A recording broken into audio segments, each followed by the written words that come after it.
नमस्कार दर्शकों, बात आज के चैनल के कार्यक्रम खबरदार खबरों में आपका स्वागत है। आपको बता दें कि इस कार्यक्रम में हम आपको देश दुनिया की दमदार खबरें संक्षिप्त में बताएंगे। तो लीजिए आज की खबरदार खबरें।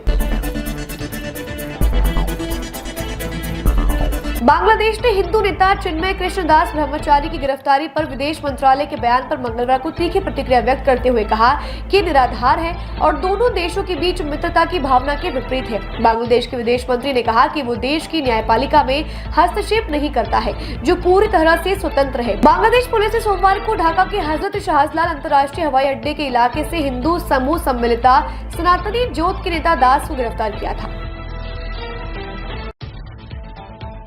भारत निर्वाचन आयोग ने आंध्र प्रदेश में राज्यसभा की 3 रिक्त सीटों के लिए 20 दिसंबर की तिथि घोषित की है और उसी दिन मतगणना भी होगी। वर्तमान में वाईएस जगन मोहन रेड्डी के नेतृत्व वाली पार्टी के पास केवल 8 राज्यसभा सदस्य हैं। युवजन श्रमिक रायथू कांग्रेस पार्टी के राज्यसभा सदस्य एम वेंकटरम्मा, बी मस्तान राव यादव और बीसी नेता आर कृष्णैया के इस्तीफे के बाद ये सीटें खाली हुई हैं। विदेश मंत्री एस जयशंकर G7 समूह में शामिल देशों के विदेश मंत्रियों की बैठक के आउटरीच सत्र में हिस्सा लेने के लिए 3 दिवसीय आधिकारिक यात्रा पर इटली में है। इस दौरान उन्होंने इटली के फ्यूगी में अमेरिकी विदेश मंत्री एंटनी ब्लिंकन से मुलाकात की और भारत अमेरिका साझेदारी पर चर्चा की।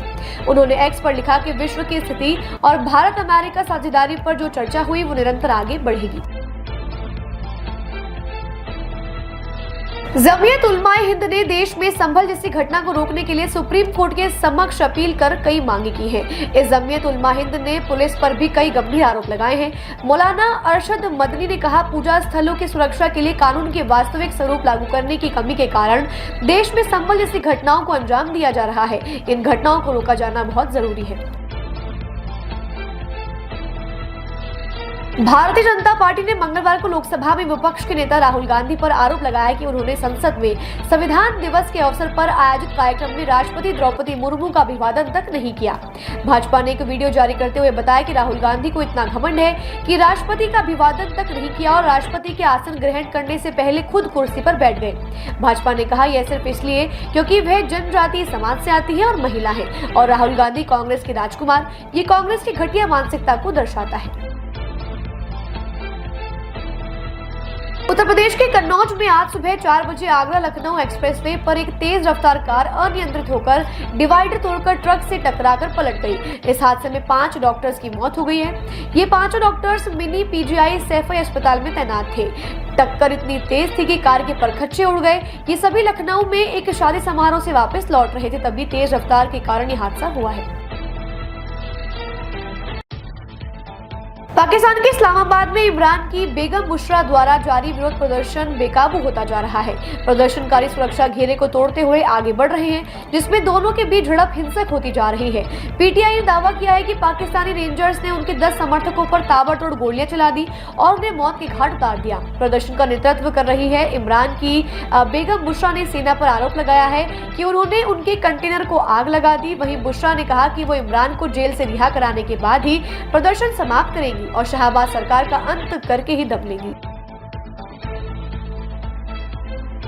आज अंतर्राष्ट्रीय धर्म संसद का आयोजन किया जा रहा है। इस धर्म संसद में देश विदेश के 1000 साधु संतों ने हिस्सा लिया।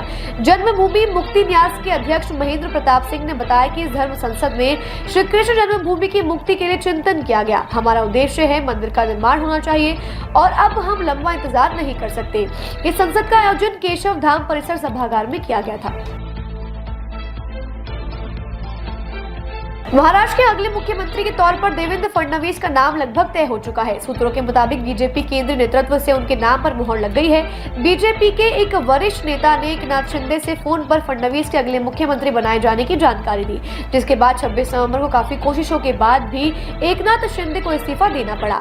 अगले 2 दिन में बीजेपी की केंद्रीय पर्यवेक्षक टीम मुंबई जाएगी, जिसमें देवेंद्र फडणवीस को नेता चुनने की औपचारिकता भी पूरी की जाएगी।